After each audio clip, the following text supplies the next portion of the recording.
Damai sejahtera Allah yang melampaui segala akal menyertai hati dan pikiranmu di dalam Kristus Yesus Tuhan kita. Amin. Mari kita membaca dari kitab Evangelium Matius pasal 10 ayat 34 sampai dengan 39. Saya ulangi. Matius pasal 10 ayat 34 sampai dengan ayat 39. Kita membacanya secara responsorial. Yesus membawa pemisahan bagaimana mengikut Yesus. Jangan kamu menyangka bahwa aku datang untuk membawa damai di atas bumi. Aku datang bukan untuk membawa damai, melainkan pedang. Sebab aku datang untuk memisahkan orang dari ayahnya, anak perempuan dari ibunya, menantu perempuan dari ibu mertuanya. Dan musuh orang ialah orang-orang seisi rumahnya. Barang siapa mengasihi bapa atau ibunya lebih daripada aku, ia tidak layak bagiku. Dan barang siapa mengasihi anaknya laki-laki atau perempuan lebih daripada aku, ia tidak layak bagiku. Barang siapa tidak memikul salibnya dan mengikut aku, ia tidak layak bagiku. Barang siapa mempertahankan nyawanya, ia akan kehilangan nyawanya. Dan barang siapa kehilangan nyawanya karena aku, ia akan memperoleh. Would you please, Chelsea, read it in English? Christ brings division. Do not think that I came to bring peace on earth. I did not come to bring peace but a sword. For I have come to set a man against his father, a daughter against his mother, and a daughter-in-law against her mother. And a man's enemies will be those of his own household.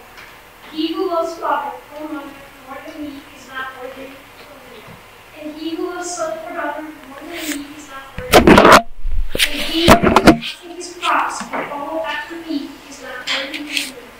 He who finds his life will lose it, and he who loses his life for my sake will find it. Thanks be to Lord. Kekasih Kristus,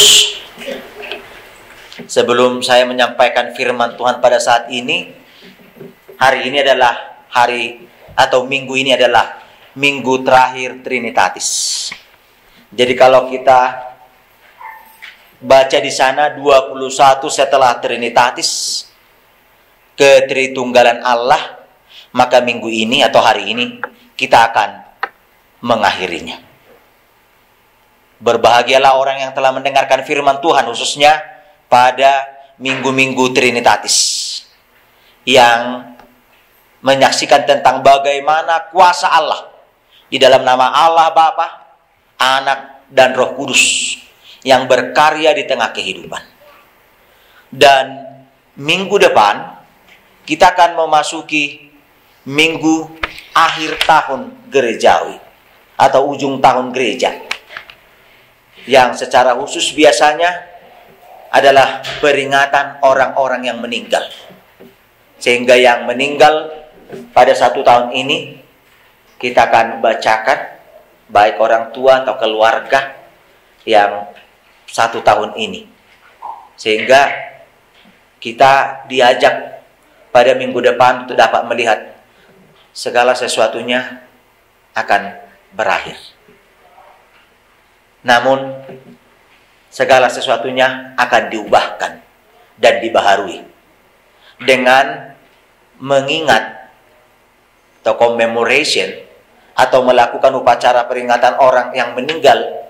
Bukan berarti kita diajak untuk nangis, tetapi bersukacita di dalam Kristus. Karena orang yang telah mati di dalam Tuhan akan memperoleh hidup yang kekal. Sehingga di dalam suratan tangan kita senantiasa diingatkan memento mori. Ingat hari hamamaten. Ingat hari kematianmu. Kalau minggu depan topiknya mengajak kita untuk melihat apa yang telah kita lakukan dalam kehidupan kita. Karena dikatakan apa yang engkau tabur, itu yang engkau tuai. menabur dalam sukacita bersama Tuhan akan memperoleh sukacita di dalam Tuhan. Menabur dalam kesusahan dan susah keluh, maka susah dan keluh saja yang akan menjadi bagian yang dituai. Sehingga minggu depan kita diingatkan dari Matius 12 ayat 37 dengan tema, karena menurut ucapanmu engkau akan dibenarkan, dan menurut ucapanmu pula engkau akan dihukum. Kekasih Kristus, kenapa saya harus mengutarakan ini? Karena di dalam minggu-minggu tahun gerejawi, minggu ini adalah sesuatu yang sangat indah. Minggu penghujung tahun gereja. Sehingga kalau kita menghujungi suatu tahun, seperti kita nanti ber-old and new, biasanya kita bersuka cita. Kalau kita ber-old and new berarti tahun 2012 atau 2013, jika Tuhan memberikan kita kesempatan, kita masih dapat bersuka cita lagi tahun depan setelah kita rayakan ini. Tetapi kalau kita sudah dipanggil Tuhan, tidak ada lagi waktu untuk ber-old and new. Sehingga minggu ini diingatkan kepada kita, dikala kita merayakan hari peringatan ujung tahun gereja atau peringatan orang-orang meninggal, satu statement yang perlu kita ingat. Tuhan mengangkatku kelak ke surga. Tuhan mengangkatku kelak ke surga. Baiklah, kekasih Kristus, minggu ini atau hari Minggu ini kita diajari oleh kitab Evangelium Matius atau firman Tuhan dengan satu pernyataan sebagaimana yang telah tertulis di dalam acara kita, yaitu dahulukanlah Tuhan dalam hidupmu. Dahulukanlah Tuhan dalam hidupmu. Let God be the first in your life.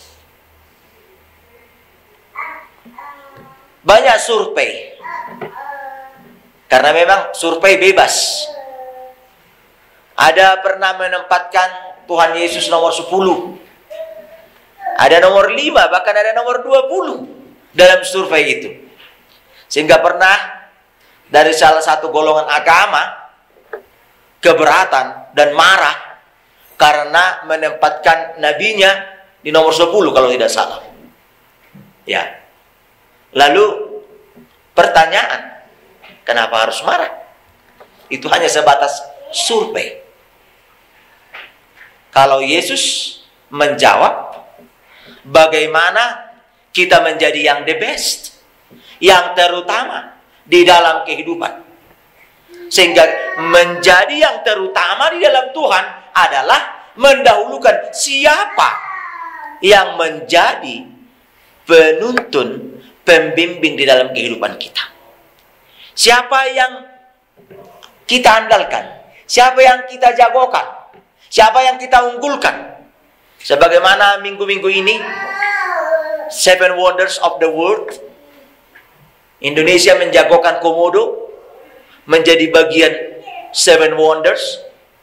Saya tidak tahu apakah itu menjadi bagian 7 Wonders nanti. Tetapi Indonesia dari segi culture-nya mengidolakan binatang komodo itu menjadi ciri khas daripada Indonesia. Itulah dari segi budaya. Nah, sekarang kita masuk di dalam firman Tuhan. Kalau firman Tuhan mengajak kita pada saat ini, siapakah yang menjadi idolamu?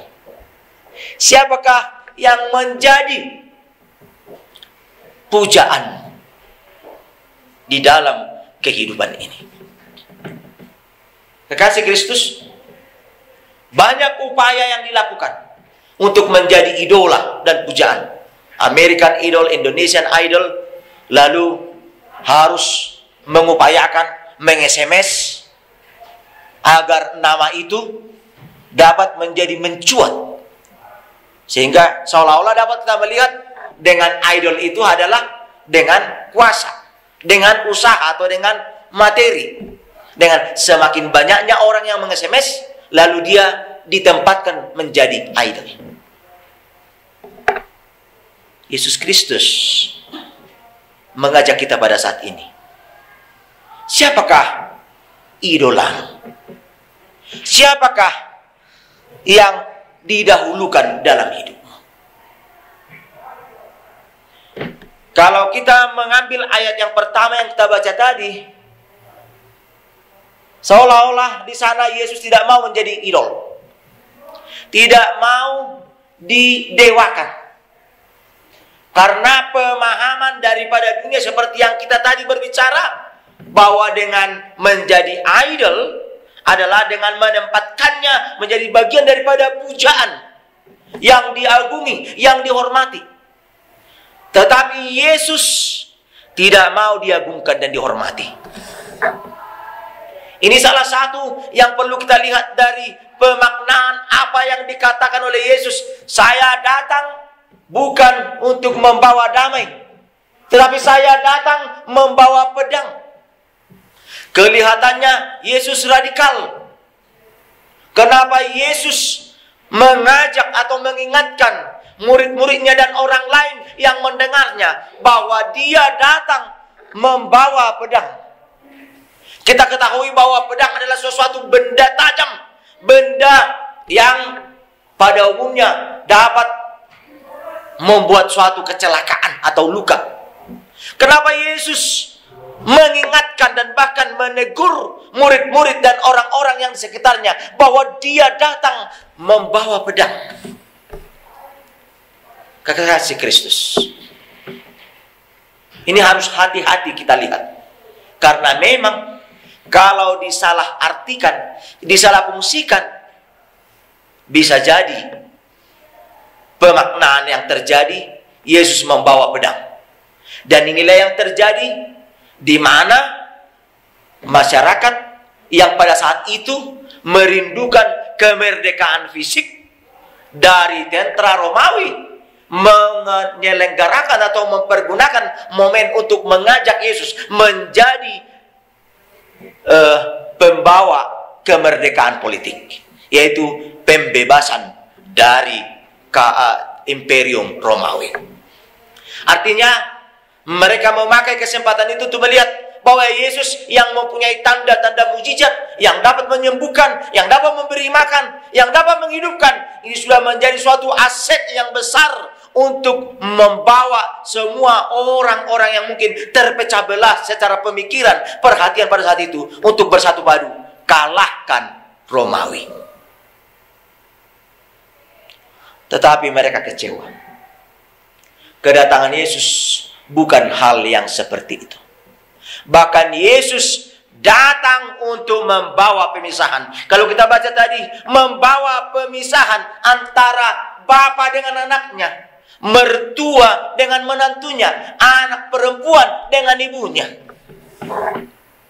Bahkan dikatakan pada ayat yang berikutnya tentang keluarga bahwa musuh orang ialah orang-orang seisi rumahnya.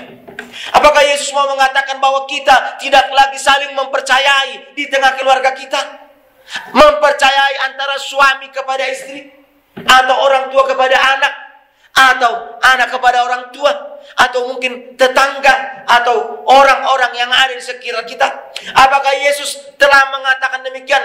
Bentuklah sifat yang mencurigai, bentuklah sifat yang menghakimi atau menghukumi, bentuklah sifat yang menyalahkan, dan berhati-hatilah, berjaga-jagalah terhadap suamimu, istrimu, anak-anak. Kekasih Kristus, pemaknaan secara harafiah bukanlah itu yang diharapkan Yesus. Tetapi kita harus melihat, makanya di setelah ayat yang berikutnya, yaitu ayat yang 37, itu kemudian menjadi jawaban. Yesus membawa pemisahan adalah untuk memurnikan. Hanya orang yang murni hatinya, Hanya orang yang suci hatinya, hanya orang yang benar dalam hidupnya yang dapat dan mampu mengikut Yesus.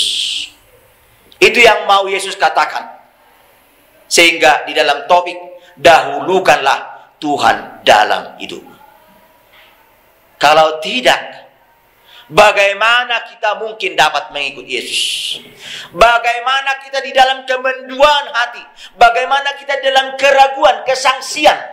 Bagaimana kita dapat memuja ilah Tuhan, memuja Tuhan dengan memuja ilah, memuja Mammon dengan memuja Tuhan? Yesus mengingatkan, pilihlah yang terbaik. Kasih Kristus. Ini yang mau Yesus katakan. Bagaimana firman itu memang bisa dan dapat membawa pemisahan di tengah keluarga. Kasih Kristus. Mungkin ini sesuatu hal yang pahit. Memang kalau kita berbicara dengan iman, faith is always bitter. Iman selalu pahit. Jarang iman di tengah dunia ini, berhadapan dengan dunia ini, selalu manis. Iman selalu pahit. Karena iman kontradik dengan dunia. Iman bertentangan dengan dunia. Kalau iman mengatakan dalam Galatia 5 ayat 22 tentang buah-buah roh, maka dunia akan menantang itu, akan melawan itu, dan akan menjebak itu. Dunia tidak menginginkan buah-buah roh bertumbuh memang betul-betul menjadi buah-buah rohani, spiritual, buah-buah yang spiritual. Kekasih Kristus, mengikut Kristus, mengikut Yesus, mengingatkan kita sebagaimana yang sering dikatakan, jika engkau mau mengikut Kristus, sangkalilah dirimu dan pikulah salibmu. Menyangkali diri dan memikul salib. Memang perkataan ini mudah sekali kita untuk mengucapkannya. Tetapi ketika kita akan menghadapi ini dan menyaksikan ini, menyatakan ini di dalam kehidupan, sangatlah sulit sekali. Kita sebetulnya tidak dapat. Kita sebetulnya tidak mampu. Tapi Tuhanlah yang memampukan kita. Karena apa?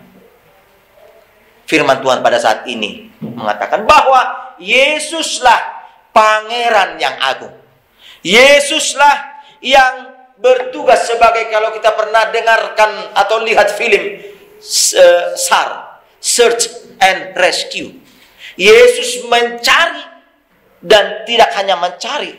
Setelah mendapatkan yang dicari, yang hilang itu, maka dia akan menyelamatkan, membawa. Setelah terlebih dahulu diperbaharui, diampuni, dan dibenarkan. Ini yang kita lihat di dalam Search and Rescue daripada pelayanan Yesus. Yesus dan kepengikutan di dalam Yesus adalah bagian daripada perjalanan iman percaya kita. Perjalanan di mana Allah berkarya memisahkan yang dari percaya dan dari yang berdosa. Memisahkan yang terang daripada yang gelap. Kasih Kristus, Allah memisahkan adalah untuk menjadi miliknya, untuk menjadi yang khusus baginya dan yang dikhususkan dan baginya. Dan bahkan Allah sendiri mengatakan, ketika itu menjadi bagian daripada buah sulung, maka itu harus dipersembahkan kepada Dia. Allah menginginkan kita menjadi suatu yang asing dan yang khusus baginya, terpisah dari kompromis dari yang berdua, terpisah dari ikatan-ikatan dan jerat-jerat yang membawa kita ke dalam jebakan dan perangkap, tetapi kita mau dimampukannya berjalan di dalam kebenaran. Kasih Kristus. Barang siapa yang mau mengikut aku, dia harus memikul salibnya. Salib itu adalah di mana kita menyatakan dan menyaksikan kebenaran itu. Bagaimana kita di dalam pemisahan yang dilakukannya menuju kepada kehendaknya, yaitu firman dan kebenaran. Firman dan kebenaran yang kita terima di tengah kehidupan, itu saja yang memampukan kita. Sehingga kalau kita di dalam malu atau konfirmasi, ya, hanguluhum ma napinar sejaran mi, ya, itu dikatakan kan, aido hanguluanmu, ya, parangehon, ya, parangehon ma hata naginuruhon mi aido hanguluanmu. Lakukanlah firman yang telah kau dengarkan itu, karena itulah kehidupanmu. Sejenak kita dapat mengingat Martin Luther.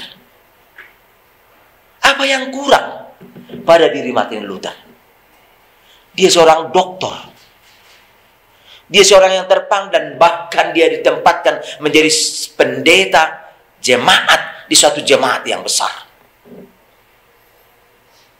Kalau sudah demikian, apa yang kurang dalam dirinya? Kasih Kristus.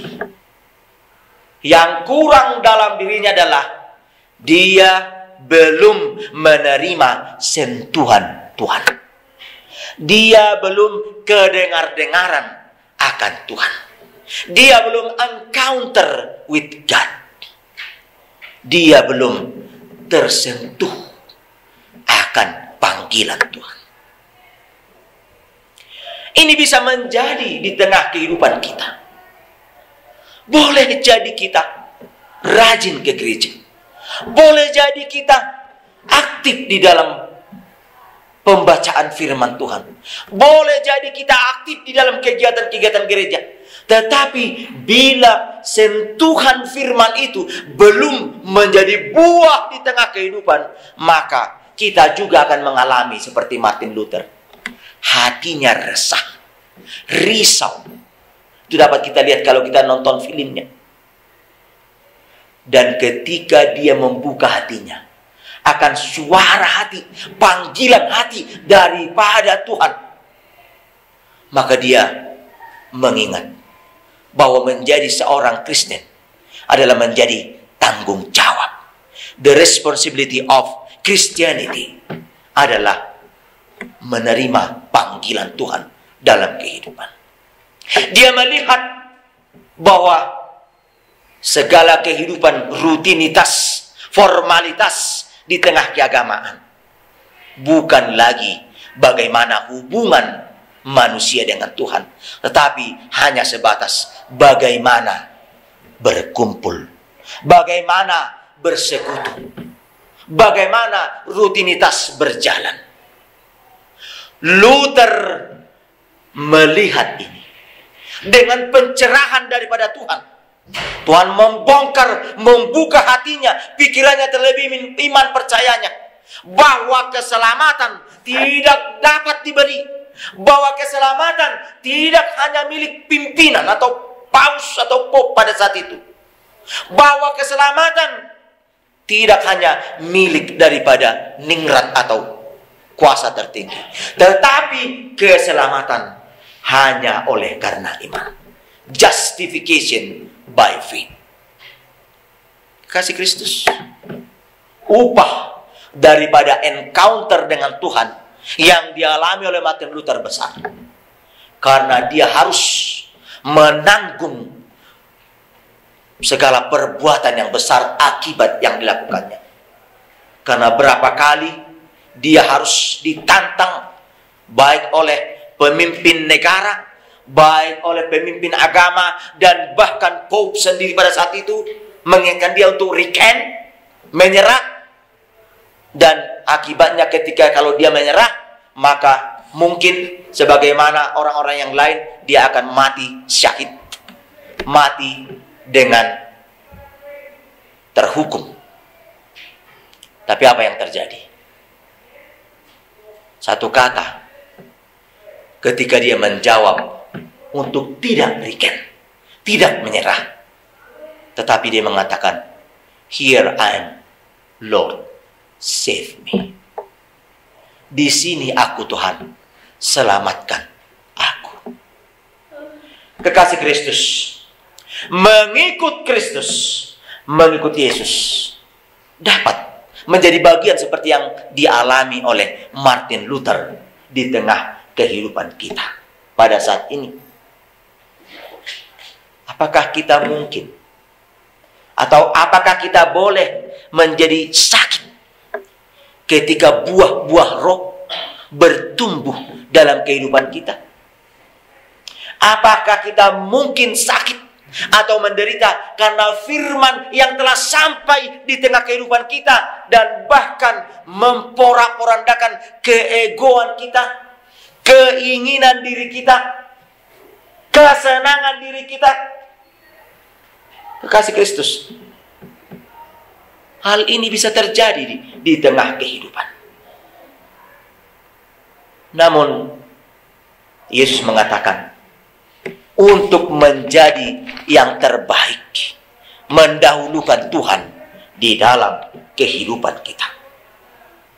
Kendati diancam, kendati disesat, namun kita melihat semakin dihambat, semakin merambat. Hidup dengan standar Kristen, hidup dengan standar Kristus, inilah yang diajarkan oleh Tuhan Yesus juga pada ayat 37 dan bahkan sampai 39 tadi. Untuk menyangkal diri, memikul salib, dan mengikut Dia. Hidup di dalam standar buah-buah roh. Dan memang dikatakan, barang siapa yang hidup di dalam standar ini, dia akan mengalami ejekan, cemoohan. Dia akan menghadapi berbagai pergumulan, sebagaimana kalau kita baca di dalam bagian terakhir daripada keterangan kita, Jesus taught us to follow Him, to take up our cross, to devote themselves in the struggle and suffering, lifelong struggle against sins by crucifying all sinful desires. Perjuangan melawan dosa tidak hanya sebatas ketika dosa itu datang, tetapi sepanjang hidup dosa akan senantiasa kita pikul, crucify, dan kita akan berjuang mengalahkannya. Tinggal lagi sekarang pertanyaannya, apakah kita sedia? Radedo kita laho makokop silangi, tatuhuk silangi, kita membawa dan memikul salib itu. Dan yang kedua, fighting against the power of darkness and to proclaim the kingdom of God and to face fight with the devil and demon forces that come through the false teacher who twist the facts. Nyanyian hai bangkit bagi Yesus untuk masuk perang. Saya keke maamuna tu para luani. Hidup dan selama hidup senantiasa berperang melawan kuasa-kuasa kegelapan. Bagaimana itu sekarang ada? Tidak hanya dari, ya katakanlah dari media, tetapi juga ya datang dari sisi keagamaan sendiri. Banyak guru-guru palsu, banyak nabi-nabi palsu yang seolah-olah mengatasnamakan nama Tuhan, tetapi mengilahkan diri. Yang ketiga, bear the ridicule of the world and through the exposure of evil demons and separate themselves and reject the norms and philosophy of the world. Menanggung akibat daripada firman yang telah kita terima. Seperti yang dikatakan tadi, faith is always bitter. Namun, di dalam mengikut Kristus, bitter itu, yang pahit itu, dapat digantikannya menjadi yang manis. Itu dapat kita lihat pada bacaan yang terakhir, yang menjadi tema. Barang siapa mempertahankan nyawanya, ia akan kehilangan nyawanya. Dan barang siapa kehilangan nyawanya karena aku, ia akan memperolehnya. Dan yang keempat, shame because of ridicule and persecution from the word of religion. Menahan akibat daripada olokan atau ejekan yang mungkin tidak diketahui oleh orang yang tidak seiman, tidak sejiwa dengan kita, sehingga dia menyampaikan, menginformasikan, atau bahkan mungkin memberikan mendiskreditkan iman dan percaya kita. Tapi Yesus mengatakan, berbahagialah martua namanahan rodi ujungnya. Berbahagialah orang yang setia sampai mati di dalam Tuhan, maka dia akan memperoleh hidup yang kekal. Kasih Kristus, hidup dalam standar Tuhan menjadi bagian yang dapat menghidupkan kita. Hidup di dalam tidak kompromi, hidup di dalam loyal atau setia kepada Tuhan, memampukan kita melepaskan ikatan-ikatan dunia ini, tetapi memasukkan kita ke dalam persekutuan di dalam Tuhan. Being a true follower of Jesus, who is relying on Jesus to be guaranteed and helpful for us to live in a sincere and humble faith and salvation, repentance and renewal, as well as living in fear of God.